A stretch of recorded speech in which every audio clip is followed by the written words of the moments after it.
আমরা বেদনা নিয়ে, চোখের জল নিয়ে, হাতে কালো পতাকা, বুকে কালো ব্যাচ লাগিয়ে প্রায় 2.5 কিলোমিটারের কাছাকাছি রাস্তা হেঁটে এখানে একটি ছোট্ট পথসভাতে মিলিত হয়েছি এবং আমরা কর্মসূচি শুরু করেছিলাম ভারতীয় জনতা পার্টির তাজা প্রাণ, ভারতবর্ষের সুসন্তান, নবদ্বীপের একজন তরুণ প্রতিভাময় অকৃতদার যুবক আমাদের সঞ্জয় ভৌমিকের বাড়ি থেকে তার অসুস্থ পিতৃদেব এবং তার বৃদ্ধা মা, তার চোখের জল, তার বোন দিদি স্বাতী চক্রবর্তীর হাহাকার, ক্রন্দন, বিচার চাই, আমার ভাইকে ফিরিয়ে দিন, সেটা শুনতে শুনতেই নবদ্বীপ শহরে আমরা আজকের কর্মসূচি শুরু করেছি। পরিবারের এতটাই হয়ে পড়েছে, স্বামীর মতো লড়াকু নেত্রীকে আমরা দলের কর্মসূচিতে আজকে আনতে পারিনি বা আনতে চাইনি।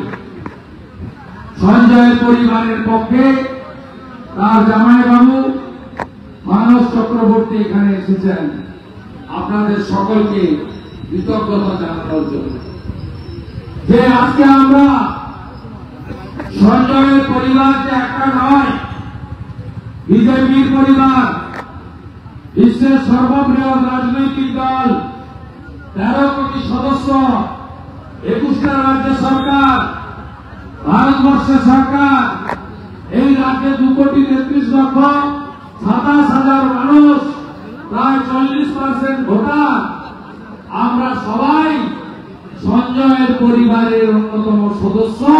এটা আজকে প্রমাণ করার জন্য শ্রী চৈতন্য দেবের ভূমিতে পূর্ণধামে আমরা সমবেত হয়েছি।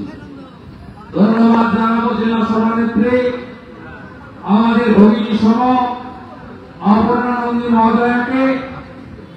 48 ঘন্টার নোটিশে তিনি আজকে হাজার হাজার শুধু বিজেপি কার্যকর্তা কর্মী নন, সাধারণ মানুষকেও পথে নামানোর ক্ষেত্রে অন্যতম গুরুত্বপূর্ণ ভূমিকা নিয়েছেন।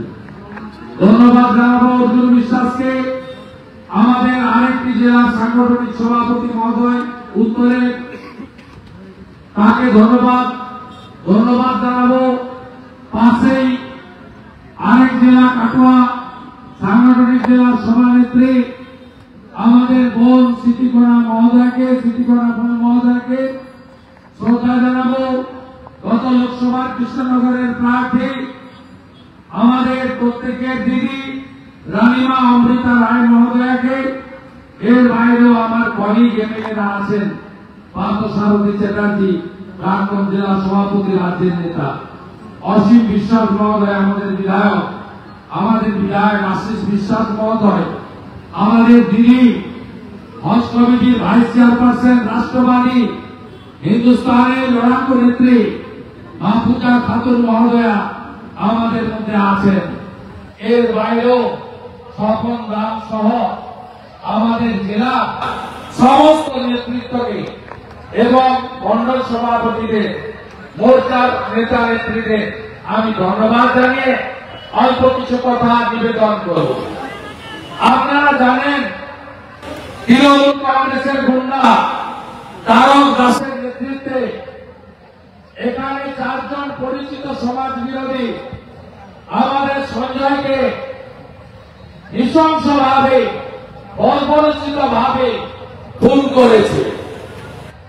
খুনের পরে তার পরিবার এতটা লড়াকু, মমতা বন্দ্যোপাধ্যায় যিনি শুধু মুখ্যমন্ত্রী নন, স্বাস্থ্যমন্ত্রী, পুলিশ মন্ত্রীও বটে, তার স্বাস্থ্য দপ্তরের উপর কারোর আস্থা নেই, এটা সবাই জানে, এটা প্রমাণিত। তাই তারা নবদ্বীপ কোর্টে গিয়ে অনুমোদন নিয়ে ভারত সরকারের কল্যাণী এইমসে তার ময়না তদন্তর ব্যবস্থা করে। বর্বরোচিত খুন, লজ্জা লাগে? এতগুলো এতদিন এতগুলো ঘন্টা বেরিয়ে যাওয়ার পরে আমরা তার পরিবার একজনকেও বাড়তি কাউকে অভিযুক্ত করেনি। যারা ঘটনাস্থলে ছিল না তাদের একজনেরও নাম দেয়নি, চিহ্নিত 4 জনের নাম দিয়েছে যারা এই ঘটনা ঘটিয়েছে। কিন্তু এই রাজ্যের পুলিশ এমনই অবস্থা হয়েছে, তারা একজন খুনিকে এখনো পর্যন্ত গ্রেফতার করেনি। এইটা কি পুলিশের কাজ? অসস্তম্ভ সত্যমেব জয়তে সংবিধানকে সামনে রেখে আপনার আমার ট্যাক্সের টাকায় বেতন পাওয়া পুলিশ পশ্চিমবাংলায় কোন জায়গায় গেছে, এই ঘটনা তার সবচেয়ে বড় উদাহরণ। এতে আশ্চর্য হওয়ার কিছু নেই, কারণ পশ্চিমবাংলায় পুলিশ হাইকোর্ট আর সুপ্রিম কোর্টে প্রত্যেক দিন আইনের থাপ্পড় খাচ্ছে। এই রাজ্যে গত 4 বছর 5 মাসে 100-র বেশি মামলা পুলিশের কাছ থেকে কেড়ে নিয়ে সিবিআই এনআইএ হাতে তুলে দিয়েছে হাইকোর্ট এবং অন্যান্য কোর্ট। কারণ এই রাজ্যের পুলিশ তার যে গুরুত্ব, তার যে মর্যাদা, তার যে অ্যাকাউন্টেবিলিটি দায়িত্ব, এটা অনেক আগেই নষ্ট করে ফেলেছে সবাই জানেন।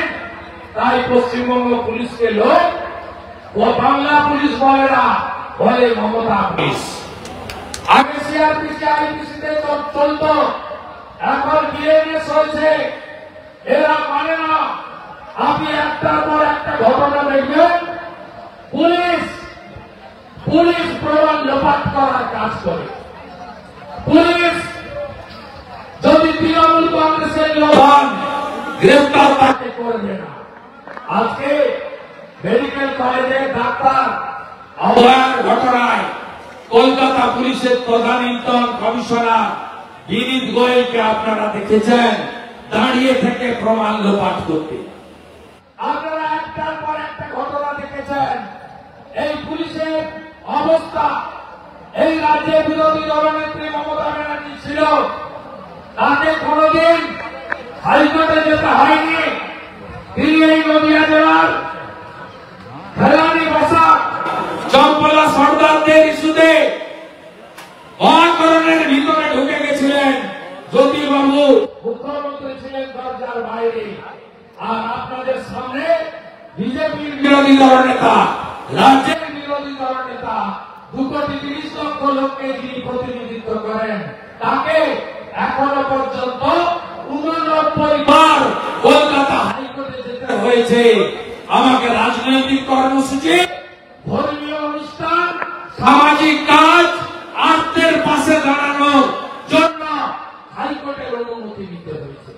কয়েকদিন আগে বিশ্বকবি রবীন্দ্রনাথ ঠাকুরের ছবি পোড়ালো মালদার চাঁচলে একজন জিহাদি। আপনারা দেখেছেন 48 ঘন্টা ধরে তাকে গ্রেফতার করা হয়নি। যখন তৃণমূল তাকে পার্টি থেকে সাসপেন্ড করতে বাধ্য হল, তারপরে তাকে পুলিশ গ্রেফতার করলো লোক দেখানো। যদি তৃণমূল করেন, খুন যদি করেন, ধর্ষণ যদি করেন, ব্যাংক ডাকাতি যদি করেন, শ্লীলতাহানি যদি করেন, ঘরে যদি আগুন দেন, ঘরে যদি লুট করেন, মা দুর্গার মূর্তি যদি ভাঙেন, রামনবমীতে যদি ঢিল ছোড়েন, আপনার 7 খুন মাপ। পুলিশ আপনার পাশে, আপনার কাছে পৌঁছাবে না, কারণ আপনি তৃণমূল করেন। আর জলেশ্বর তেওয়ারি, অমরনাথের মতো যদি এসপি আর আইসিরা তারা মনে করে তৃণমূলকে ছোঁয়া যাবে না। আপনারা অপেক্ষা করুন, 6 মাস পরে এই খালা মমতা থাকবে না, প্রাক্তন হবে। আমি প্রভু শহীদ চন্দ্রদেবের মাটিতে বলে গেলাম। আমাকে বিজেপি বলেছিল আপনাকে হারাতে হবে, ওকে 64,000 মুসলমান ভোট গ্রামে 100 মমতা পেয়েছে। আমি হিন্দুদের ভোট নিয়ে ক্ষমতাকে 1955 এই মাটিতে দাঁড়িয়ে আমি বলে যেতে চাই, মমতা ব্যানার্জি প্রাক্তন হবে। আর জলেশ্বর দেওয়ারি অমরনাথ আপনারা যেখানে লুকাবেন, এপ্রিল মাসের পরে এই সঞ্জয় ভৌমিকের পরিবারের সঙ্গে যে আচরণ করলেন, শুধু বদল নয়, বদলাও হবে, বদলাও হবে। আমি আপনাদের পরিষ্কার ভাবে বলে যেতে চাই, আপনারা ভাবলেন সঞ্জয়কে মালা দিলাম কল্যাণীতে, কালো ব্যাচ করলাম, সঞ্জয়ের বাড়িতে গিয়ে তার বাবা মার চোখে জল মুছালাম, সাথী আত্মনাথের সাথী হলাম, বাবা মার ভরণ পোষণের দায়িত্ব কিছুটা হলেও বিজেপি নিল। এর মধ্য দিয়ে কি আমাদের কাজ শেষ? আমাকে সাথী বলছিল থানায় যাবেন না দাদা। আমি বললাম ওই থানা, ও তো বিমান সাহার মন্দ সাহার পার্টি অফিস, ওই থানাটা আসবো যেদিন মমতা প্রাক্তন মুখ্যমন্ত্রী হবে, সেদিন গঙ্গার জল নবদ্বীপ ঘাট থেকে জল মাথায় করে খালি পায়ে নিয়েছে পবিত্র করব, অপবিত্র করে দিয়েছি গোটা এলাকাকে এরা। আমি সাথীকে বলে গেলাম কালকে ভোর আধার কার্ড আর এফআইআর সার্টিফিকেট কপিটা নিয়ে কলকাতাতে চলে আসুন। কলকাতাতে একটা লাল বাড়ি আছে, নাম তার হাইকোর্ট, ওখানেই দেখা হবে জলেশ্বর দেওয়ারি আর অমরনাথকে। আমি জানিয়ে দেব ওষুধ কি, আর আমি জানিয়ে দেব ওষুধের নাম কি। ভরসা রাখবেন রাজ্যের বিরোধী দলনেতাকে। 5 বার সাসপেন্ড করেছে বিধানসভায়, 1 বছর বাইরে রেখেছে, কিন্তু মাথা নত করিনি। মমতা ব্যানার্জিকে যতক্ষণ না প্রাক্তন করব, ততক্ষণ পর্যন্ত আমাদের কারোর বিশ্রাম নেই, কারোর বিশ্রাম নেই। আমাদের ভিডিও ভালো লাগলে লাইক এবং শেয়ার করুন। কমেন্ট সেকশনে গিয়ে জানান আপনাদের মতামত। আরও ভিডিও পেতে আমাদের চ্যানেল সাবস্ক্রাইব করুন এবং প্রতি মুহূর্তে খবরের আপডেট পেতে প্রেস করুন বেল আইকন।